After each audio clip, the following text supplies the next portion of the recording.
नमस्कार हार्दिक भाव स्वागत जनाऊँच आज क्लास को। तेबे आज आमर विषय वस्तु रही आज आम सुरेंद्र महांती विषय जानिबा। ओडिया गल्प साहित्य इतिहास रे कथाकार सुरेंद्र महांती बहु चर्चित नाम। जड़े विशिष्ट कथाकार, साहित्य समीक्षक और राजनीतिज्ञ भावरे पद्मश्री सुरेंद्र महांती ओडिया साहित्य रे सुविदित। उपन्यास, गल्प, साहित्य समालोचना लिखिबारे से अप्रतिद्वंदी थिले। स्वाधीनता परवर्ती ओडिया गल्प साहित्य को तांकर बलिष्ठ अवदान रही। मार्क्सवाद, आध्यात्मिक अन्वेषा एवं वास्तवता एही तीनोटी दिग तांको गल्पगुड़िक आकर्षणीय करिथाए। गल्प रचनारे अत्यंत सफलता लाभ करिथिबा सुरेंद्र महांती प्रत्येकटी गल्परे नूतन सत्यटे उत्थापन करिथांती। तांकर अनेक गुड़िए गल्प रही। ता पूर्वर आमे तांकर जन्मस्थान, तांकर पितामाता विषय अल्प के जानिबा, तापरे तांकर साहित्य सम्मेलन को चलिबा। तेबे ये महान महियसी कवि कर जन्म हुए 1922 मसीहा जून मास 21 तारिख। आ स्थान जदि आमे कहिबा कटक जिल्लार पुरुषोत्तमपुर। तांकर सेटा पौत्रिक ग्राम थिला। तांकर बाल्य शिक्षा माटीवंश अवधानक तत्वावधान रे होइथिला ओ उच्च शिक्षा समाप्त होइथिला कानपुर, सालेपुर और रेभेन्सा महाविद्यालय रु। एही बहुचर्चित लेखक जीवनर बहु दिग को स्पर्श करी निज रचना को वृद्धिमंत करिसेंती। आमे कहिबा से जणे एकाधारारे औपन्यासिक, गाल्पिक, साहित्य समालोचक, संपादक, स्तंभलेखक, जीवनी और आत्मजीवनीर लेखक। तेबे तांकर पितांक नाम थिला भोलानाथ महांती एवं माता थिले सुशीला देवी। आ तांकर जीवन साथींकर नाम थिला रेणुका देवी। आ तांकर मृत्यु होइथिला 1990 मसीहा डिसेम्बर मास 21 तारिख। से 69 वर्ष बंची थिले। तार परवर्ती समय से यह धाम त्याग करिसेंती। ठीक अछि। तो तांकर अनेक गुड़िए गल्प रही। आमे कहबा स्वाधीनता परवर्ती ओडिया साहित्य जगत को से निज भाषा वैभव रे समृद्ध और वृद्धिमंत करिसेंती। अनेक गुड़िए गल्पर से रचना करिसेंती। आमे कहबा तांकर क्षुद्र गल्प संकलन रही एवं तांकर गल्प गुड़िक मध्य बहुत भाग रे विभक्त करा जायछि। तेबे आमे खाली क्षुद्र गल्पर संकलन गुड़िक देखि जिबा। तार परवर्ती समय रे आमे देखिबा तांकर गल्प गुड़िक विभागीकरण करा जायछि। प्राय 15टी विभाग रे विभक्त करा जायछि। ठीक अच्छे।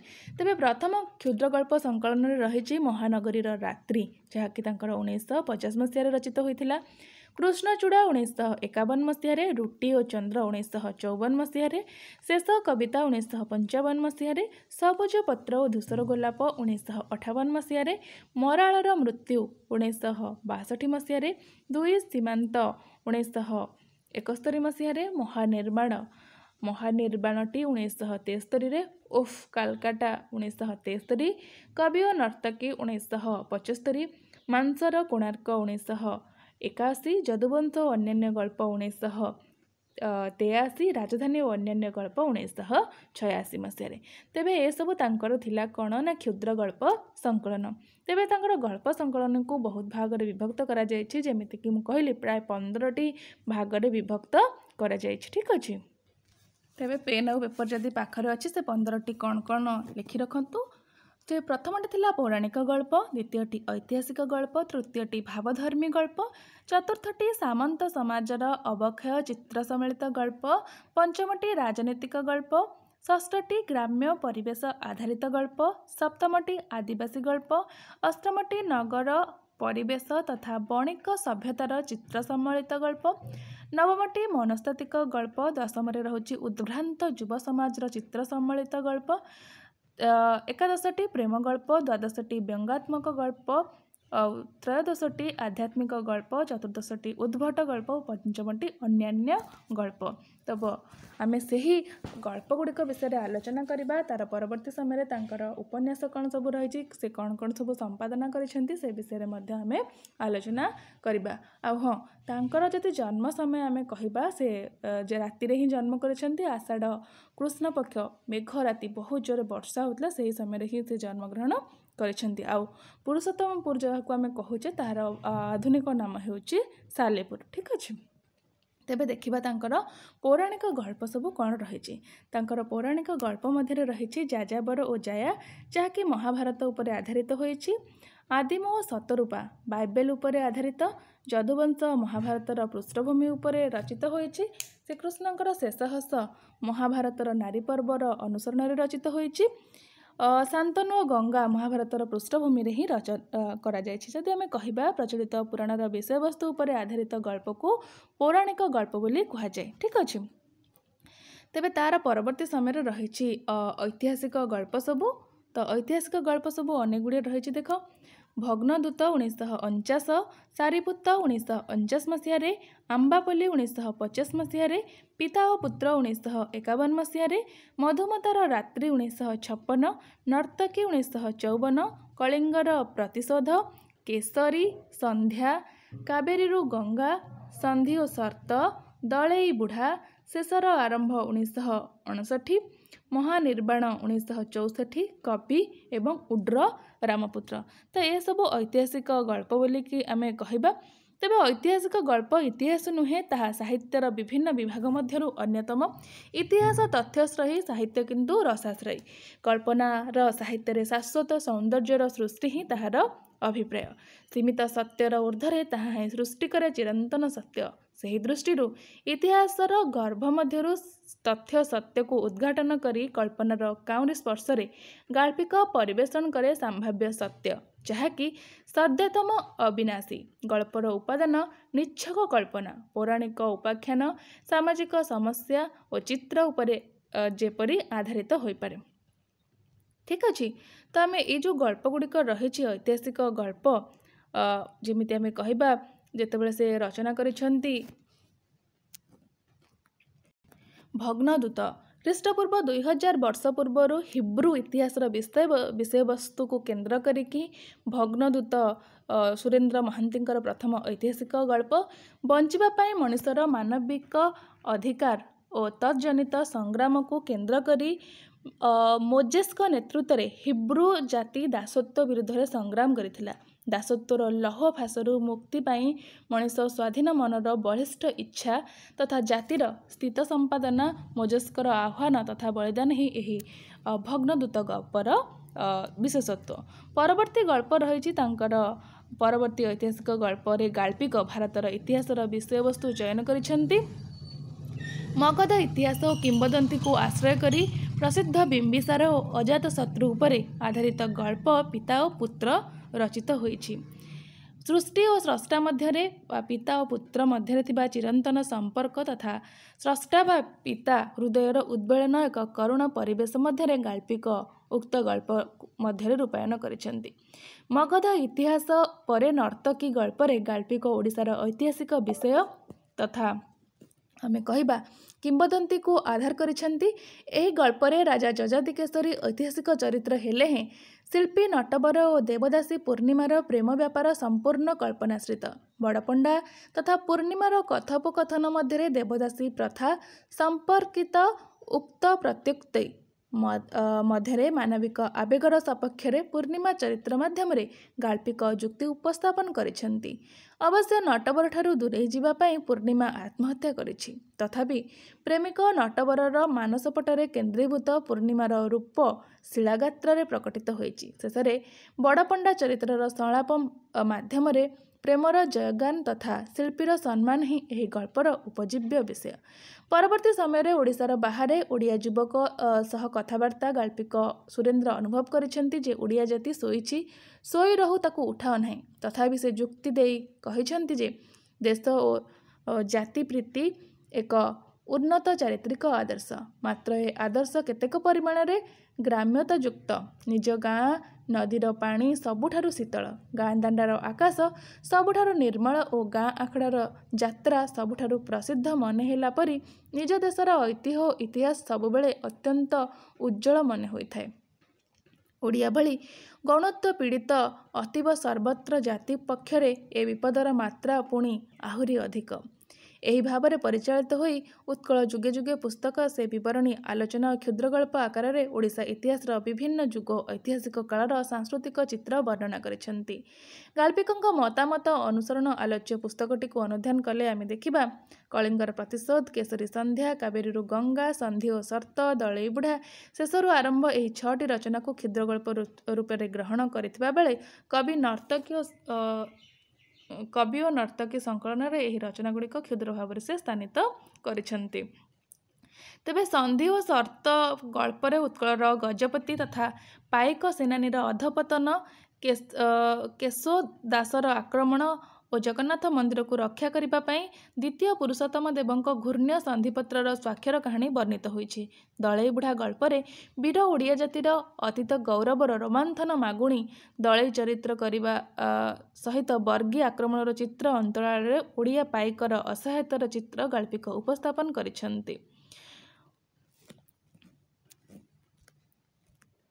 ବକ୍ସି ଜଗବନ୍ଧୁଙ୍କ ଇଂରେଜ ଜାତି ବିରୁଦ୍ଧରେ ବିପ୍ଳବ ତଥା ବିରୋଚିତ ଆତ୍ମସମର୍ପଣ ମଧ୍ୟରେ ଜଗବନ୍ଧୁଙ୍କର ଚରିତ୍ରର ମାନବିକତାର ଉଦ୍ଘୋଷଣା ମାଧ୍ୟମରେ ଓଡ଼ିଆ ଜାତିକୁ ସଚେତନ କରାଇବାର ପ୍ରୟାସ ଶେଷରୁ ଆରମ୍ଭ ଗଳ୍ପରେ ଗାଳ୍ପିକ କରିଛନ୍ତି।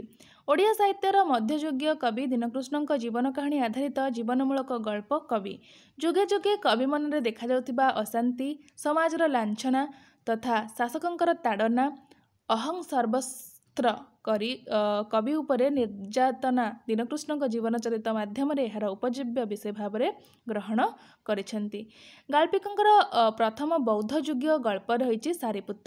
ବୁଦ୍ଧଦେବଙ୍କ ଜୀବନକୁ କେନ୍ଦ୍ର କରି ପ୍ରଦର୍ଶିତ ନିର୍ବାଣ ନାଟକ ଦର୍ଶନ ପରେ ସାରି ମନରେ ଭାବାନ୍ତର ସୃଷ୍ଟି ହେଲା। ମା ରୂପଶ୍ରୀକୁ ଛାଡ଼ି ଦେଇ ସେ ଯାଇ ଗୌତମ ବୁଦ୍ଧଙ୍କର ଶିଷ୍ୟତ୍ୱ ଗ୍ରହଣ କଲା। ସାଧନା ମଧ୍ୟ ଦେଇ ସେ ବୁଦ୍ଧଙ୍କର ଶିଷ୍ୟ ଶିରୋମଣି ସାରିପୁତ୍ତରେ ପରିଣତ ହେଲା। ମାତ୍ର ବ୍ରାହ୍ମଣ ଶୁଭ୍ରଜ୍ୟୋତିଙ୍କ ଭବିଷ୍ୟତ ଗଣନା ଉପରେ ଭରସା ରଖି ମା ରୂପଶ୍ରୀ ସାରିପୁତ୍ତ ପାଇଁ ଦିନରାତି ଅପେକ୍ଷାରତ। ଶେଷରେ ବ୍ରାହ୍ମଣ ଶୁଭ୍ରଜ୍ୟୋତିଙ୍କ ଭବିଷ୍ୟବାଣୀ, ଭିକ୍ଷୁକଙ୍କର ବାର୍ତ୍ତା ତଥା ଶୁଭ କାଉର କଥାକୁ ସତ ବୋଲି ପ୍ରତିପାଦନ ଫାଲ୍ଗୁନ ପୂର୍ଣ୍ଣିମାରେ ଲଣ୍ଡିତ ମସ୍ତକ ଜରାଜୀର୍ଣ୍ଣ କଙ୍କାଳସାର ସାରିପୁତ୍ତ ବୁଦ୍ଧଂ ଶରଣଂ ଗଚ୍ଛାମି ଉଚ୍ଚାରଣ ପୂର୍ବକ ରୂପଶ୍ରୀ ଦ୍ୱାରରେ ଉପଗତ ହୋଇଛି। ରୂପଶ୍ରୀର ମନେ ହୋଇଛି ଏ ଯେମିତି ତାର ଭଙ୍ଗା ସଂସାରର ବିକଟ ଉପହାସ, ତାର ସ୍ୱପ୍ନର ସମାଧି। ସେ କଠୋର ହୋଇଛି, ସାରିପୁତ୍ତର ପ୍ରସ୍ତାବରେ ସେ ରୁକ୍ଷ ହୋଇଛି, ଅଭିଶାପ ଦେଇଛି ବୌଦ୍ଧ ଧର୍ମକୁ ତଥା ସାରିପୁତ୍ତର ସାମନ୍ତରାଳରେ ନିଜର ଆଦର୍ଶ ସମ୍ପର୍କରେ ସେ କହିଛି ସେ ଚାହେଁ ଜୀବନ ନିର୍ବାଣ ନୁହେଁ, ଏହା ଭିତରେ ସବୁ ଯୁଗ ସମୟ ଓ ଧର୍ମ ଊର୍ଦ୍ଧ୍ୱରେ ମାତୃତ୍ୱର ଆବେଦନ ଭରି ରହିଛି। ପରବର୍ତ୍ତୀ ସମୟରେ ଦେଖିବା ତାଙ୍କର ଭାବଧର୍ମୀ ଗଳ୍ପ ଗୁଡ଼ିକ ସବୁ କ'ଣ କ'ଣ ରହିଛି। ଭାବଧର୍ମୀ ଗଳ୍ପ ମଧ୍ୟରେ ରହିଛି ଭାରତ ଆବିଷ୍କାର 1986ରେ, ଅଷ୍ଟ୍ରେଲିଆ 1986 ମସିହାରେ, ପ୍ରଥମ ଆଷାଢ଼ 1947, କୃଷ୍ଣଚୂଡ଼ା 1948 ମସିହାରେ, ଅନ୍ଧସ୍ୱାମୀ 1944 ମସିହାରେ ରଚନା କରାଯାଇଛି। ତେବେ ଆମେ କହିବା ଚରିତ୍ରବିହୀନ, ଘଟଣାବିହୀନ, କେବଳ ଭାବ ବା ଆଇଡ଼ିଆ ତଥା ଅନ୍ତରର ସ୍ପନ୍ଦନକୁ କେନ୍ଦ୍ର କରି ଏକ ପରିବେଶ ସମ୍ପର୍କରେ ବର୍ଣ୍ଣନା କରିଥିବା ସୁରେନ୍ଦ୍ର ମହାନ୍ତିଙ୍କର ପ୍ରଥମ ଅବସ୍ଥାରେ ରଚିତ କେତେକ ଗଳ୍ପକୁ ଏହି ଶ୍ରେଣୀର ଅନ୍ତର୍ଭୁକ୍ତ କରାଯାଇପାରେ। 1945ରେ ରଚିତ ଜବାହରଲାଲ ନେହେରୁଙ୍କ ଡିସ୍କଭରି ଅଫ୍ ଇଣ୍ଡିଆ ପାଠ ପରେ ଗାଳ୍ପିକ ଭାରତ ଆବିଷ୍କାର ରଚିତ। ଏହି ଗଳ୍ପରେ କଲିକତା ନଗରୀର ପୃଷ୍ଠଭୂମିରେ ଭାରତୀୟ ସମାଜର ଖାଦ୍ୟ ଅଭାବ, ବସ୍ତ୍ରାଭାବ, ବେଶ୍ୟାର ଜୀବନ, ଶ୍ରମିକ ଅସନ୍ତୋଷ, ଭିକ୍ଷୁକ ସମସ୍ୟା ଆଦି ସମାଜର ନିଷ୍ଠୁର ସତ୍ୟ ଓ ବାସ୍ତବତା ସମ୍ପର୍କରେ ଏକ ମାନସିକ ପରିବେଶର ଉପସ୍ଥାପନ କରିଛନ୍ତି। ଭାରତ ଆବିଷ୍କାରର ଦ୍ୱିତୀୟ ଭାଗ ଭଳି ତାଙ୍କର ଅଷ୍ଟ୍ରେଲିଆ ଗଳ୍ପ ମନେ ହୋଇଥାଏ। ଏହି ଗଳ୍ପରେ ମଧ୍ୟ ଏକ ମାନସିକ ପରିବେଶ ମଧ୍ୟରେ ସମାଜର ସହରର ତଳି ଜୀବନର ଚିତ୍ର ଗାଳ୍ପିକ ଉପସ୍ଥାପନ କରିଛନ୍ତି। ବର୍ଷମୁଖର ସନ୍ଧ୍ୟା ପରିବେଶର ଅନ୍ଧଶିଳ୍ପୀର ଜୀବନଲେଖା ଅନ୍ଧସ୍ୱାମୀ ଗଳ୍ପରେ ପରିବେଶିତ। ଏହାର ପରବର୍ତ୍ତୀ ଗଳ୍ପ ପ୍ରଥମ ଆଷାଢ଼ରେ ବର୍ଷଣମୁଖର ସାନ୍ଧ୍ୟ ପରିବେଶର ସହରରେ ବିଭିନ୍ନ ଜୀବନର ଚିତ୍ର ତଥା ତାଙ୍କ ଉପରେ ପ୍ରଥମ ବର୍ଷାର ପ୍ରଭାବର ଚିତ୍ର ସେ ଦେଇଛନ୍ତି। କୃଷ୍ଣଚୂଡ଼ା ଗଳ୍ପରେ ସେହିପରି ସମ୍ପାଦକ ସଦାନନ୍ଦଙ୍କର ଜୀବନ ଜିଜ୍ଞାସା ରାଶି ରାଶି କୃଷ୍ଣଚୂଡ଼ା ସ୍ତବକ ଅନ୍ତରାଳରେ ଗାଳ୍ପିକ ଦେଖାଇବାକୁ ଚେଷ୍ଟା କରିଛନ୍ତି। ପରବର୍ତ୍ତୀ ଦେଖିବା ଆମେ ରହିଛି ତାଙ୍କର ସାମନ୍ତ ସମାଜରେ ଅବକ୍ଷୟର ଚିତ୍ର ସମ୍ବଳିତ ଗଳ୍ପ। ସେଥିରେ ରହିଛି ଧ୍ୱଂସାବଶେଷ 1946 ମସିହାରେ, ନିତ୍ୟ ବର୍ତ୍ତମାନ କାଳ 1953 ମସିହାରେ, ଦିନେଶ୍ୱରର ଆତ୍ମା 1954, ପୁଷ୍ୟାଭିଷେକ 1958, ବିସର୍ଜନ 1970, ଗୋଟିଏ ଆତ୍ମହତ୍ୟାର କାହାଣୀ 1976, ଅଦିନର ଅତିଥି 1979 ଆଉ ସାହି ଖାନଦାନ ରହିଛି। ଏଇ ସବୁ ଗୀତ ତାଙ୍କର ଗଳ୍ପ ଗୁଡ଼ିକ ରହିଛି ତାଙ୍କର ସାମନ୍ତ ସମାଜର ଅବକ୍ଷୟର ଚିତ୍ର ସମ୍ବଳିତ ଗଳ୍ପ। ତେବେ ସାମନ୍ତବାଦୀ ସମାଜର ଅବକ୍ଷୟକୁ କେନ୍ଦ୍ର କରି ଧ୍ୱଂସାବଶେଷ ସୁରେନ୍ଦ୍ରଙ୍କର ପ୍ରଥମ ଗଳ୍ପ। ଚୌଧୁରୀ ବଂଶର ବିଶ୍ୱପତି ଉମାପତିଙ୍କର ଖିଆଲି ମନୋଭାବ ଯୋଗୁଁ କ୍ରମେପି କ୍ଷୁପ୍ତି ପ୍ରତିପତ୍ତି ନୀଳମଣି ଚୌଧୁରୀଙ୍କ ସମୟକୁ କିମ୍ବଦନ୍ତୀ ହୋଇସାରିଥିଲା। ଶେଷରେ ଚୌଧୁରୀଙ୍କ ବଂଶର ଜୀର୍ଣ୍ଣ କୁଶ୍ଚିତ କଙ୍କାଳର ପ୍ରାସାଦ ଉପରେ ଅତୀତ ସର୍ବସ୍ୱ ପଦ୍ମଭୁଜ କଳ୍ପନା ବିଳାସୀ ରାଜେନ୍ଦ୍ର ଚୌଧୁରୀ ଅଧିରୂଢ଼ ହୋଇଛନ୍ତି।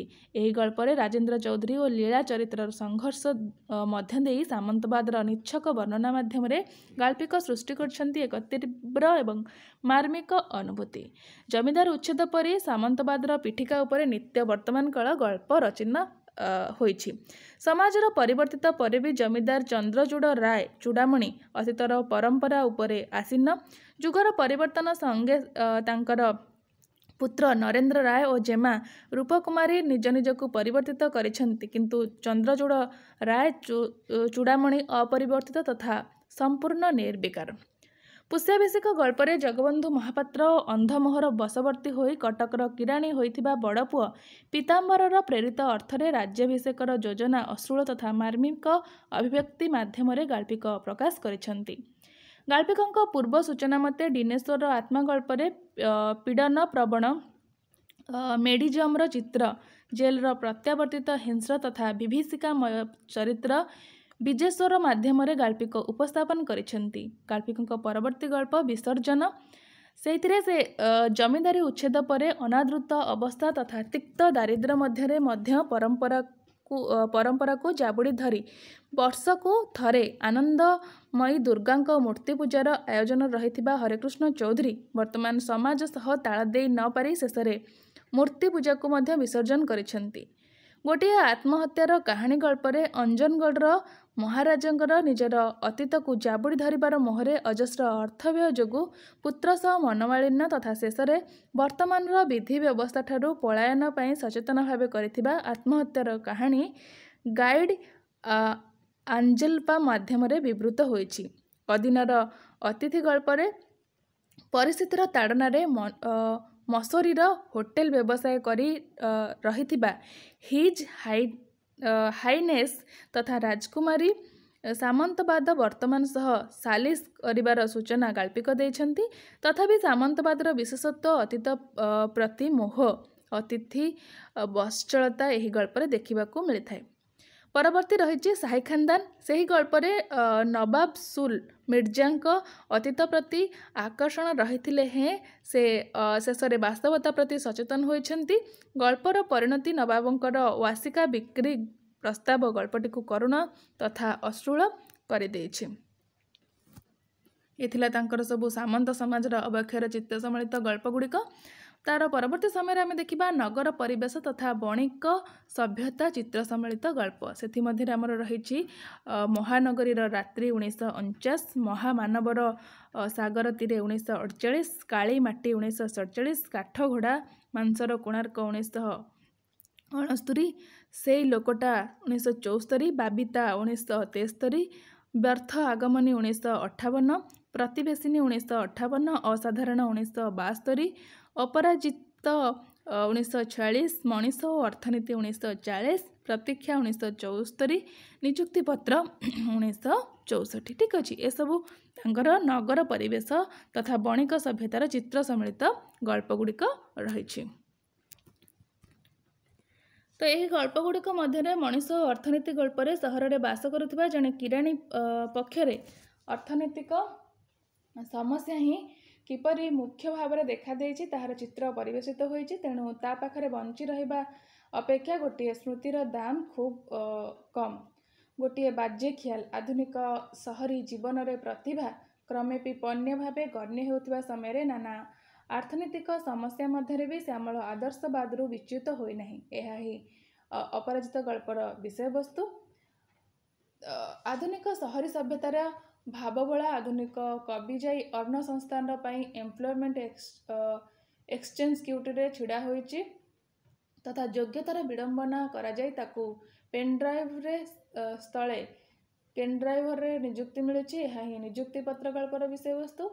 परवर्ती रही कटक सहर परिवेश रचित व्यर्थ आगमनी असाधारण गल्प दुईटी को प्रथम से देखाई जैनिक किराणीर निस्सह जीवन मध्य दुर्गा पूजा चांदारू रक्षा करने सपरिवार ग्रामाभिमुखी यात्रा तथा असाधारण गल्परे कृष्ण प्रसादकर हजिला गाई खोजा मध्य जैनिक कटक नगरवासी जीवन निर्वाहर सरलता ही प्रकाश पाई।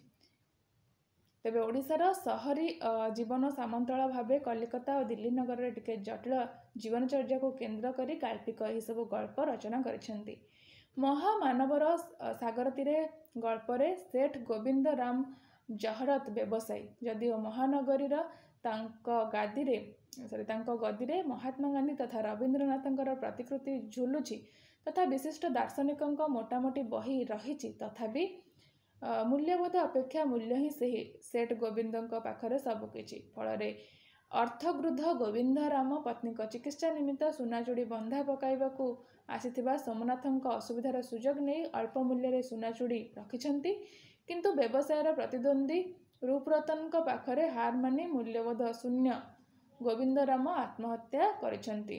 महानगरीर रात्रि गल्परे आमे देखिबा मूल्य सर्वस्त्र कलिकतार बणिक संस्कृतिर मक्का मदिना चौरांगीर स्टॉक मोड्रे नुआखाली हत्याकांड जीवन बंचैथिबा बारवालसिनी चित्रांतर करुण आवेदन मध्य दलाली सभ्यतार अंतस्त्रवा गालिक उद्घाटन करिसेंती। तेबे ए सब रहितला तांकर नगर परिवेश तथा बणिक सभ्यता केन्द्रिक चित्र सम्मिलित गल्प। परवर्ती समय आमे देखिबा तांकर आदिवासी गल्प कौन रही। आदिवासी गल्प तांकर रही खानदानी 1955 रे बलिदान 1948 रे सभ्यतार ग्रास है गल्प गुड़िक रही। तेबे आमे कहिबा आदिवासी समाज को केन्द्र करी गाल्पिक सुरेंद्र मात्र 3टी ही गल्प रचना करिसेंती। प्रथम गल्प बलिदान झारखंड आंदोलन पृष्ठभूमि रे रचित होइछि। एही गल्परे सामंत समाजर चैत्र पर्व परिप्रेक्षी रे विनोदिया और महुआर प्रेमचित्र अवलंबन माध्यम आदिवासी समाज सरल सुंदर जीवनर चित्र देइछंती। परवर्ती गल्प खानदानी रे कारोगाँर जाना मुंडा और तार दुई झील फूलमनी और राईमणिर जीवन किभଳି यांत्रिक सभ्यतार अग्रगति सहित विडंबित तार चित्र गाल्पिक देइछंती। परवर्ती तांकर गल्प रही सभ्यतार ग्रास। से गल्परे कंध गाँ फिरिकी पानी रे सभ्यतार आगमन नाम क्षीरस्तान पाद्री तथा अन्यान्य सामाजिक अनुष्ठान सूची और असुचि तथा चरित्रवत्ता संपर्क रे सरल कंध समाज को शिक्षा देइछंती। आदिवासीर सरल सुंदर प्रेममय दाम्पत्य जीवन तथा आदिवासी सभ्यता एहा द्वारा प्रभावित होइछि। परे आश्रम अंतवासिनी कंध झील पदुआ शिक्षक देवानंदଙ୍କ द्वारा अंतसत्ता होई प्राणपात करिबा घटना मध्य सभ्यता किभଳି आदिवासी समाज को ग्रास करिछि तार चित्र गाल्पिक प्रदान करिछंती। तेबे कहिबा गाल्पिकଙ୍କ आदिवासी गल्पगुड़िक अनुध्यान कले एक स्वतंत्र दृष्टिभंगी नहीं आदिवासी जीवन को से लक्ष्य करथिबा मन हुए। विशेषतः आदिवासी जीवनर कथाकार गोपीनाथंक कथा सृष्टि परिवेश ठारू दूरे जाई मयूरभंज सुंदरगढ़ फुलबाणी जिल्लार आदिवासी समाजर चित्र से प्रदान करिसेंती। परवर्ती समय आमे देखिबा तांकर ग्राम्य परिवेश आधारित केतेगुड़िए गल्प रही।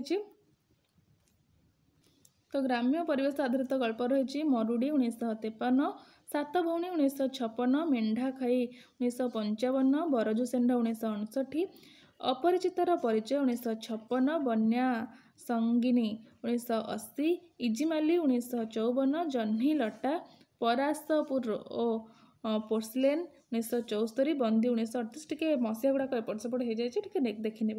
बासीमड़ा 1957, कुबेरर पत्रिका 1961, सुनारी आंब छापी छापिका बाली 1944, खानदानी मूर्तिकार आत्मा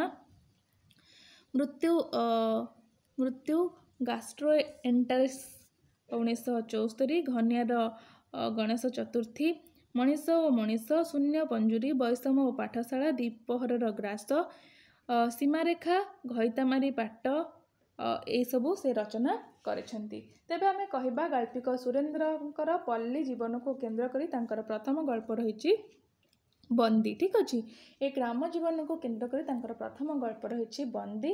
ପରେ ସେ ବାଲି ଗଳ୍ପ ରଚନା କରିଥିଲେ ହେଁ ଏଗୁଡ଼ିକର ଆଭିମୁଖ୍ୟ ସାମ୍ୟବାଦୀ ଚିନ୍ତାଧାରା ରହିଥିଲା। ଗାଳ୍ପିକ ଜୀବନର ଆଦ୍ୟକାଳର ସଂକଳନରେ ମହାନଗରୀର ରାତ୍ରି, କୃଷ୍ଣଚୂଡ଼ା ଓ ରୁଟି ଚନ୍ଦ୍ର ସନ୍ନିବେଶିତ ଗଳ୍ପଗୁଡ଼ିକରେ ନଗର ଜୀବନକୁ କେନ୍ଦ୍ର କରି ସେ ରଚନା କରିଥିବାର ଆମେ ଦେଖିଲେ। ତେବେ ଓଡ଼ିଶାର ଗ୍ରାମାଞ୍ଚଳର ବହୁଳ ଅଂଶ ବନ୍ୟା, ମରୁଡ଼ି ପ୍ରଭୃତି ପ୍ରାକୃତିକ ଦୁର୍ବିପାକ ସଙ୍ଗେ ହଇଜା ଆଦି ରୋଗ ଦ୍ୱାରା ଆକ୍ରାନ୍ତ ହୋଇ ପଲ୍ଲୀବାସୀଙ୍କ ଜୀବନକୁ ଦୁର୍ବିସହ କରିଦିଏ। ପଲ୍ଲୀମାନଙ୍କ ମାନବ ସମ୍ବେଦନଶୀଳ ଗାଳ୍ପିକ ସୁରେନ୍ଦ୍ର ସେ ସବୁର ପୃଷ୍ଠଭୂମି ଉପରେ କେତେକ ଗଳ୍ପ ରଚନା କରିଛନ୍ତି। ମରୁଡ଼ି ଗଳ୍ପରେ ସେ ଦେଖାଇଛନ୍ତି ଗ୍ରାମର ଅଶିକ୍ଷିତ ସରଳ ଗ୍ରାମବାସୀ ପାଖରେ ବଞ୍ଚିବା ଏକ ଉଦ୍ଦେଶ୍ୟ ନୁହେଁ, ଉପାୟ ମାତ୍ର। ତେଣୁ ମରୁଡ଼ି ସେମାନଙ୍କୁ ବଞ୍ଚିବାର ମାର୍ଗରୁ ବିଚ୍ୟୁତ କରିନାହିଁ। ପକ୍ଷାନ୍ତର ସହରୀ ଶିକ୍ଷିତ ମଣିଷ ପଲ୍ଲୀ ଜନତାର ଦୁର୍ବିପାକ ସମୟରେ ରାଜନୈତିକ ସ୍ୱାର୍ଥସିଦ୍ଧି ପାଇଁ କିଭଳି ନିଚରତା ଆଶ୍ରୟ କରିଛି ତାହା ହିଁ ଗଳ୍ପରେ ଦେଖାଯାଇଛି। ହଇଜା ଓ ମହାମାରୀ ପୃଷ୍ଠଭୂମିରେ ସାତ ଭଉଣୀ ଗଳ୍ପ ମଧ୍ୟ ରଚିତ। ଏହି ଗଳ୍ପରେ ପଲ୍ଲୀ ସମାଜର ଅନ୍ଧବିଶ୍ୱାସ ଓ କୁସଂସ୍କାର ଚିତ୍ର ଉପସ୍ଥାପନ କରିବା ସଙ୍ଗେ ସଙ୍ଗେ ଶାସକ ଗୋଷ୍ଠୀର ଅପପ୍ରଚାର, ଓଡ଼ଗାଁ ଟାଉଟରଙ୍କ ଉତ୍ପାତ କିଭଳି ଗାଁର ସରଳ ଲୋକଙ୍କ ଜୀବନକୁ ଯନ୍ତ୍ରଣା କ୍ଳିଷ୍ଟ କରିଛି ତାହାର ଏକ ଚିତ୍ର ମଧ୍ୟ ଆମେ ଦେଖିବାକୁ ପାଉ। ଓଡ଼ିଶାର ପଲ୍ଲୀ ବାସୀ ବନ୍ୟା ସହ ପରିଚିତ। 1955, 1960, 1980 ଆଦି ମସିହାରେ ଓଡ଼ିଶାର ପ୍ରଳୟଙ୍କରୀ ବନ୍ୟା ଦେଖା ଦେଇଥିଲା। ଏହି ବନ୍ୟାର ପୃଷ୍ଠଭୂମିରେ ଗାଳ୍ପିକ କେତେକ ଗଳ୍ପ ରଚନା କରିଛନ୍ତି। ମେଣ୍ଢାଖାଇ ଗଳ୍ପରେ ବନ୍ୟାର ପ୍ରଳୟଙ୍କରୀ ରୂପ ବର୍ଣ୍ଣନା ମଧ୍ୟରେ ଗରିବର ତଣ୍ଟିଚିପା କୃପଣ, ଚମଚଟା ମହାଜନ, ସିନ୍ଧୁ ଖୁଣ୍ଟିଆର ଚରିତ୍ର, ଧନ ପ୍ରତି ଅତ୍ୟଧିକ ଆସକ୍ତି ମଧ୍ୟରେ କରୁଣ ପରିଣତିର ଚିତ୍ର ଗାଳ୍ପିକ ଦେଇଛନ୍ତି। ଏହା ସହିତ ଅନ୍ୟାନ୍ୟ ଚରିତ୍ରର ଜୀବନ ବଞ୍ଚାଇବାର ଦୁର୍ବାର ପ୍ରଚେଷ୍ଟା ଭିତରେ ବିଭୀଷିକାମୟ କରାଳ ବନ୍ୟାର ଚିତ୍ର ମଧ୍ୟ ଗଳ୍ପ ମଧ୍ୟରେ ଉପସ୍ଥାପିତ କରାଯାଇଛି। ଅପରିଚିତର ପରିଚୟ ଗଳ୍ପରେ ପୁରପଲ୍ଲୀର ଏକ ଅଖ୍ୟାତ ଅପରିଚ୍ଛନ୍ନ ବୃଦ୍ଧଙ୍କ ସରଳ ନିଷ୍କପଟ ବିକାରଶୂନ୍ୟ ବେପରୁଆ ମନୋଭାବ ତଥା ବୃଦ୍ଧଙ୍କ ପ୍ରତି ତାଙ୍କ ଅକୃତ୍ରିମ ସାହାଯ୍ୟ ପରିପ୍ରେକ୍ଷୀରେ ସହରୀ ଅହଂ ସର୍ବସ୍ୱ ଜନନେତା ତଥା ଦେଶବାସୀଙ୍କ ବନ୍ୟା ସାହାଯ୍ୟର ଲୋକ ଦେଖାଣିଆ ମନୋଭାବକୁ ଅଧିକ ନ୍ୟୁନ କରି ଗାଳ୍ପିକ ଚିତ୍ରଣ କରିଥିବାର ଆମେ ଦେଖିବାକୁ ପାଉ। ପଲ୍ଲୀ ମଣିଷର ପ୍ରାକୃତିକ ଦୁର୍ବିପାକ, ପାରିବାରିକ ଜୀବନ, ବିଭିନ୍ନ ପରିବେଶରେ ସାମାଜିକ ପରିବର୍ତ୍ତନ ତଥା ସହରାଭିମୁଖୀ ଗ୍ରାମର ଚିତ୍ର ଉପରେ ସେ ଯେଉଁ ସବୁ ଗଳ୍ପ ଗୁଡ଼ିକ ରହିଲା ଏହିସବୁ ବିଷୟବସ୍ତୁ ଆମେ ଦେଖିବାକୁ ପାଇଲେ। ପରବର୍ତ୍ତୀ ସମୟରେ ଆମେ ଦେଖିବା ରାଜନୈତିକ ଗଳ୍ପ ଗୁଡ଼ିକ ମଧ୍ୟ ଅନେକ ଗୁଡ଼ିଏ ରହିଛି, ଯେମିତିକି ବନ୍ଦୀ, ବାଲି, ଅତିଥି, ରୁଟି ଓ ଚନ୍ଦ୍ର, ଅଣ୍ଡରଗ୍ରାଉଣ୍ଡ, ନୟନପୁର ଏକ୍ସପ୍ରେସ, ନରବଳି, ସାମ୍ୟବାଦର ଶେଷ ଇସ୍ତାହାର, ପତାକା ଉତ୍ତୋଳନ, ଆକାଶ ତଥାପି ସୁନୀଳ, ଗୋଟିଏ ଘୋଡ଼ାର ମୃତ୍ୟୁ, ସମ୍ପାଦକ ବଳିଦାନ, 17 ନମ୍ବର ୱାର୍ଡ, ଗୃହ ଦାହ, ଦ୍ୱିପହର ଗ୍ରାସ, ମାଲ୍ୟାର୍ପଣ, ଗଣଦେବତା, ଏଇ ଗଣତନ୍ତ୍ର, ପ୍ରତିନାୟକ, ବୃତ ଓ କେନ୍ଦ୍ରହୀନ ଓ ପ୍ରତିଧ୍ୱନି, ଦୁଇ ବାହୁ, ଅନେକ ଗୁଡ଼ିଏ ଗଳ୍ପ ଆମେ ଦେଖିଲେ। ତେବେ କବିଙ୍କର ବନ୍ଦୀ ଓ ବାଲି ଦୁଇଟି ଗଳ୍ପ ସାମ୍ୟବାଦୀ ଚିନ୍ତାଧାରା ଉପରେ ଆଧାରିତ। ପ୍ରଥମ ଗଳ୍ପର ନାୟକ ଦାସିଆ ସାମ୍ୟବାଦୀ ଆଦର୍ଶରେ ଅନୁପ୍ରାଣିତ ହୋଇ ମହାଜନକୁ ହତ୍ୟା କରିଛି। ଦ୍ୱିତୀୟ ଗଳ୍ପରେ ସାଧାରଣ ଶ୍ରମଜୀବୀ ଓ ପୁଞ୍ଜିପତିର ଜୀବନ ସଂଘର୍ଷର ଚିତ୍ର ମାଧ୍ୟମରେ ସାମ୍ୟବାଦୀ ଚିନ୍ତାଧାରା ସମ୍ପର୍କରେ ସୂଚନା ପ୍ରଦାନ କରାଯାଇଛି। ତାଙ୍କର ଅତିଥି ଗଳ୍ପର ନାୟକ ହେଉଛନ୍ତି ଶ୍ୟାମଳ, ମଧ୍ୟ ସାମ୍ୟବାଦୀ ଚିନ୍ତାଧାରାର ବାହକ। ନିଷ୍ଠୁର ବାସ୍ତବ ଓ ଅପ୍ରିୟ ସତ୍ୟର ବର୍ଣ୍ଣନା ମାଧ୍ୟମରେ ଆଦର୍ଶବାଦୀ ଶ୍ୟାମଳ ସ୍ୱାର୍ଥର ସମାଧି ଉପରେ ନେତୃତ୍ୱ ବୈଜୟନ୍ତୀ ଉଡ଼ାଇବା ପାଇଁ ଚିନ୍ତା କରିଛି। ତେଣୁ ଆପଣଙ୍କ ଘର ଭାଙ୍ଗି ଦେଇ ସ୍ୱାଗତ ତୋରଣ ମେଲି ଆମନ୍ତ୍ରଣ ଜଣାଉଛି। ଲକ୍ଷ ଲକ୍ଷ ଘରର ଦ୍ୱାର ମଧ୍ୟରେ ନିଜକୁ ସାମିଲ କରିଦେବା ପାଇଁ ସେ ଗୃହତ୍ୟାଗ ହୋଇଛି। ଆଦର୍ଶବାଦୀଠାରୁ କ୍ରମେପି ରାଜନୈତିକ ବାସ୍ତବର ସଂସର୍ଗରେ ଗାଳ୍ପିକ ଆସିଛନ୍ତି, ଯାହାଫଳରେ ରୁଟି ଓ ଚନ୍ଦ୍ର ଗଳ୍ପରେ ବିନୋଦ ଓ କମ୍ରେଡ ଲଳିତା ଚରିତ୍ର ମାଧ୍ୟମରେ ମାର୍କ୍ସଙ୍କ ସାମ୍ୟବାଦ ଅପୂର୍ଣ୍ଣତାର ଚିତ୍ର ଦେଇଛନ୍ତି। ତାଙ୍କର ନାୟକ ନାୟିକା ଚନ୍ଦ୍ର ଜ୍ୟୋତ୍ସ୍ନା ସ୍ନାତ ରଜନୀର ଦୂରରୁ ମନ୍ଦିରର ବଂଶୀସ୍ୱନ ଶୁଣି ଜୀବନ ରୋଟିକା ସବାଲ ନୁହେଁ ନିଷ୍କର୍ଷରେ ପହଞ୍ଚିଛି। ଅପୂର୍ବ ଭାବରେ ଅଣ୍ଡରଗ୍ରାଉଣ୍ଡ ଗଳ୍ପରେ ଅପରିପକ୍ୱ ରାଜନୀତିର ଆଦର୍ଶରେ ପୀଡ଼ିତ ତରୁଣ ଶ୍ୟାମଳ ରୋମାଣ୍ଟିକ ଭାବ ବିହ୍ୱଳତା ମଧ୍ୟରେ कमरेड ललिता को केन्द्र करी यौन भावना आक्रांत होइछि जेमिति अप्रिय सेमिति मर्मस्पर्शी मध्य। तेबे आमे कहिबा एही गल्प गुड़िक राजनीति को आधार करिकि ही रचना करा जाइछि। भारतीय इतिहास पृष्ठरे राजनीतिक स्वार्थ हासिल पाई जो सांप्रदायिक देखा देइथिला तार चित्र दुई बंधु आकाश तथापि सुनील और गोटे घोड़ार मृत्यु गल्पर देखा जाए। दुई बंधु गल्पर सांबादिक बंधुद्वय रमेश और इस्माइल मध्य मनीष मनरे अवचेतनार ईर्षा रही हे मानविकतार आवेदन माध्यम सेमानंकर बंधुत्व अक्षुण्ण रही। मात्र आकाश तथापि सुनील गल्परे हमनिया बा हनी मास्टर मनीष मनर ईर्षार स्वीकार होइछि।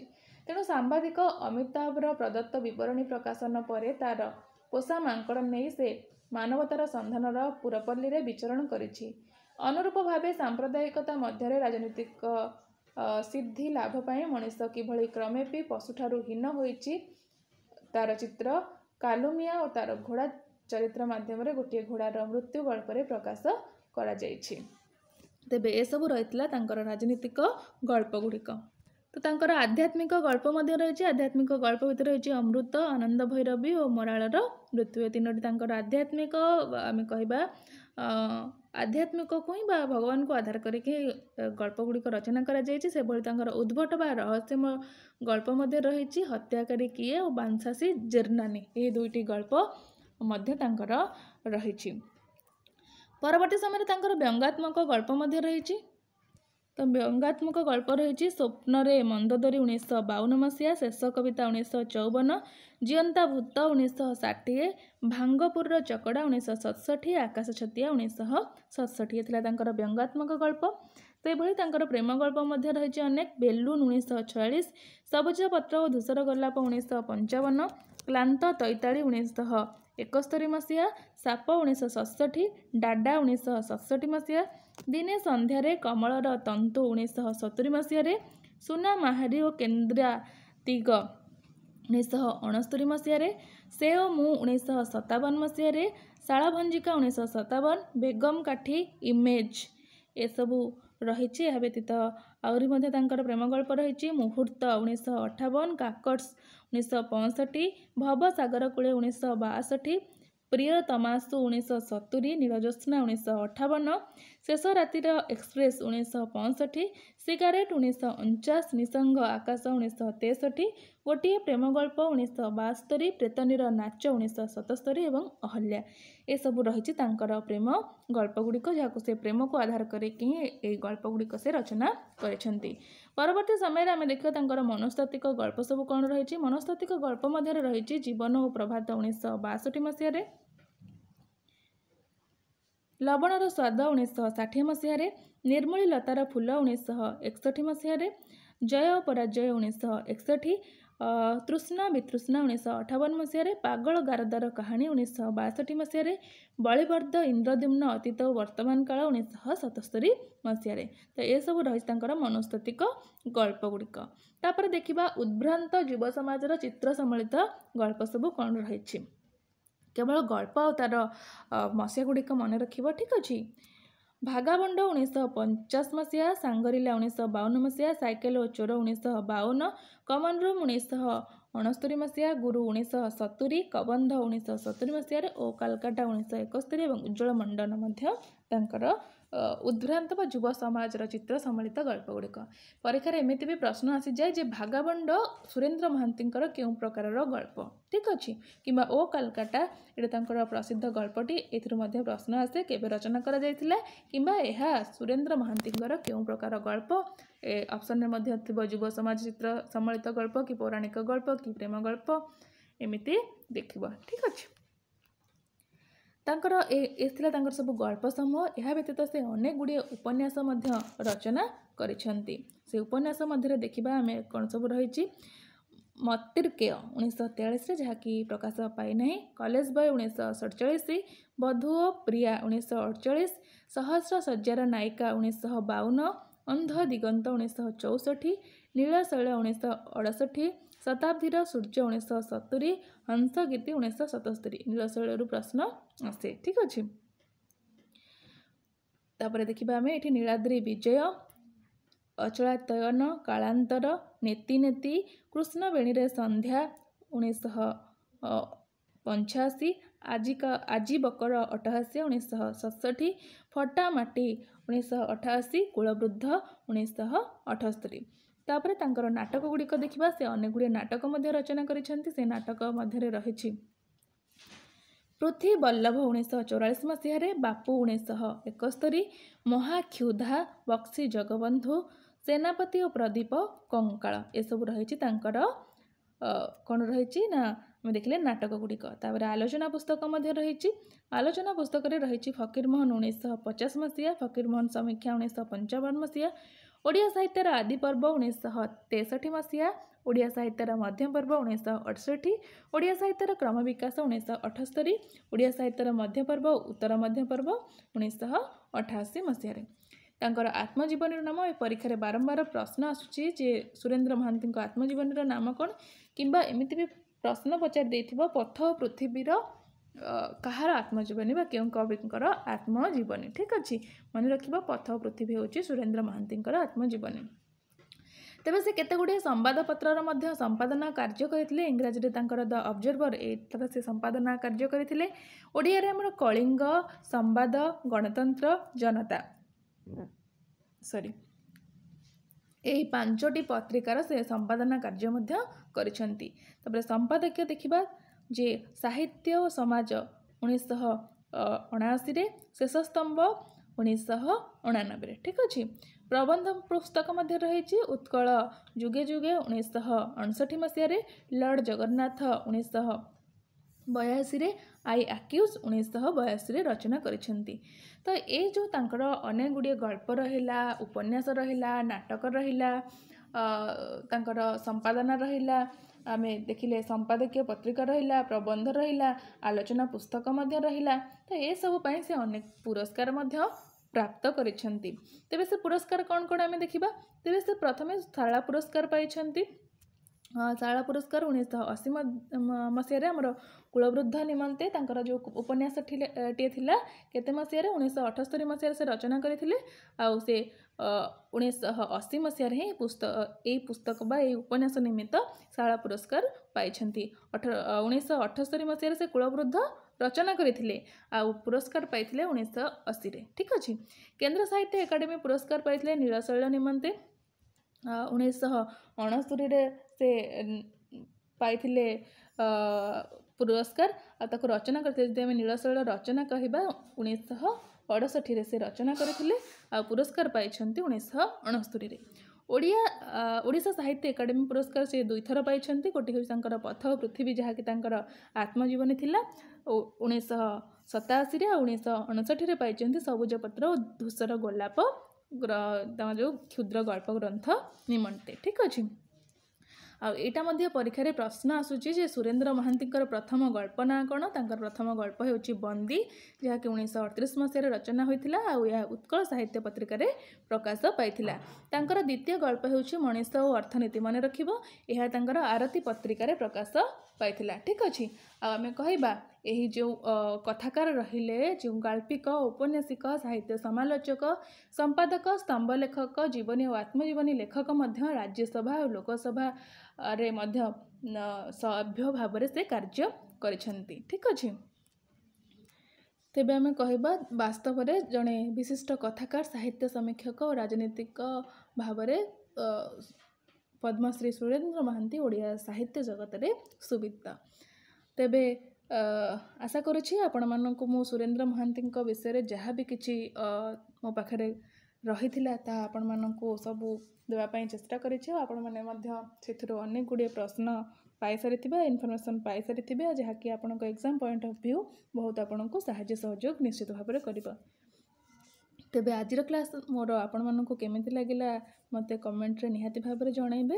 ଯଦି ଆପଣମାନେ ମୋ କ୍ଲାସ୍ରେ ନୂଆ ଅଛନ୍ତି ତେବେ ଚ୍ୟାନେଲଟିକୁ ସବସ୍କ୍ରାଇବ୍ କରିବାକୁ ଆଦୌ ଭୁଲିବେନି। ଯଦି ମୋ କ୍ଲାସ୍ ଭଲ ଲାଗୁଛି ତେବେ ଆପଣଙ୍କ ସାଙ୍ଗସାଥୀମାନଙ୍କ ସହିତ ସେୟାର କରିବାକୁ ଆଦୌ ଭୁଲିବେନି। ଠିକ୍ ଅଛି, ତେବେ ଆଜିର କ୍ଲାସ୍କୁ ଏଇଠି ରଖୁଛି। ପୁଣି ଦେଖା ହେବ ଆପଣମାନଙ୍କ ସହିତ ଆଉ ଏକ ବିଷୟବସ୍ତୁକୁ ନେଇକି ନିଶ୍ଚିତ ଭାବରେ ଆସିବି। ଆଉ ଆପଣଙ୍କର ଗୋଟେ କମେଣ୍ଟ ଆଉ ଗୋଟେ ଲାଇକ୍ ମୋତେ ଆହୁରି ଆଗକୁ ବଢ଼ିବାକୁ ମଧ୍ୟ ପ୍ରେରଣା ଯୋଗାଇବ। ତେବେ ଆଜି ପାଇଁ ଏଇଠି କ୍ଲାସ୍ ରଖୁଛି। ନମସ୍କାର। ଜୟ ଜଗନ୍ନାଥ।